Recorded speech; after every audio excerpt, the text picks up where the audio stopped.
Bonjour à toutes, dans la vidéo de ce vendredi, je vais vous montrer un nouvel effet qui est très tendance en ce moment dans les pays de l'Est.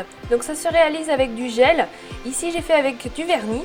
Je vais aussi vous montrer comment on réalise des petites billes de couleur avec une autre technique que celle de la pierre liquide. C'est très facile.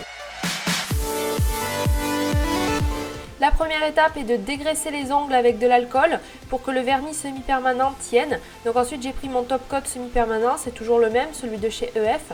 Puis je vais l'appliquer sur mon ongle que j'ai préalablement protégé avec une base de vernis. Et aussi je vais l'appliquer sur mon vernis couleur qui est très sec.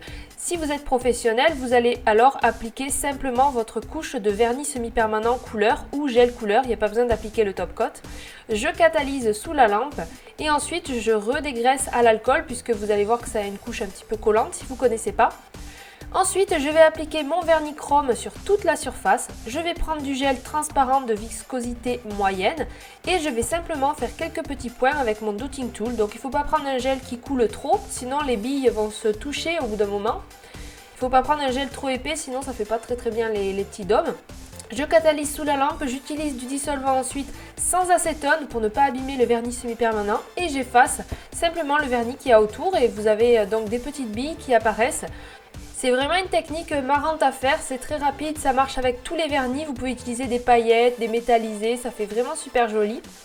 Ensuite, pour la technique donc 3D Chrome, j'utilise un gel paint de n'importe quelle marque. Il vous faut juste un gel qui soit assez épais pour pouvoir justement faire cet effet un petit peu 3D. Donc je prends du gel blanc, mais ça marche aussi avec du noir ou peut-être des couleurs. Bon, avec les couleurs ça risque de faire un peu bizarre peut-être, mais noir ou blanc ça marche très bien. Donc avec mon pinceau de détail, je dessine un motif aléatoire, donc dessiner légèrement un petit peu en 3D, sinon on va rien voir après quand vous allez faire l'effet chrome. Donc si vous êtes professionnel, vous appliquez donc ce motif après votre construction ou après vos couches de vernis semi-permanent couleur. Donc on peut très bien le faire sur ongle naturel aussi comme je fais là puisque je vous le prouve. Donc évidemment pour cette technique il vous faut une lampe UV ou une lampe LED puisque ça marche avec du gel et qu'il vous faut du semi-permanent en fait en base pour faire la technique que je vous ai montré avant. Donc je catalyse sous la lampe 2 minutes, je dégraisse la couche collante et ensuite je choisis un vernis chrome que je vais appliquer par-dessus. Donc normalement, dans les pays de l'Est, la technique que j'avais vue, elles appliquaient directement un vernis semi-permanent chrome, fait exprès, mais moi j'en ai pas, donc j'ai fait avec du vernis normal et ça marche très bien. Donc là au début ça fait moche, c'est normal, mais dès qu'il a séché, vous voyez qu'il se plaque contre le gel et ça fait vraiment un effet super cool. Moi j'aime beaucoup, ça change un peu de ce que j'ai pu faire avant, c'est la première fois que j'ai testé et j'aime bien.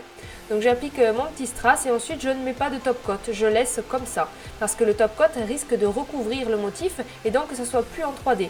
Donc on peut faire des roses, là j'ai fait vraiment l'effet métal, on peut aussi recouvrir de vernis duochrome comme ici. Et là ce sont les billes de gel que je vous ai montré juste avant, sauf qu'en dessous j'ai mis du vernis duochrome et j'ai fait un motif un peu peau de serpent. Vous me demandez très souvent comment on l'enlève, et bien c'est très simple et ça n'abîme pas les ongles. Vous imbibez un coton d'acétone pur pour que ça aille plus vite. Ensuite j'utilise ces petites pinces pour bien enfermer donc ma papillote. Si vous n'en avez pas, vous enfermez votre doigt dans un morceau de papier aluminium bien serré.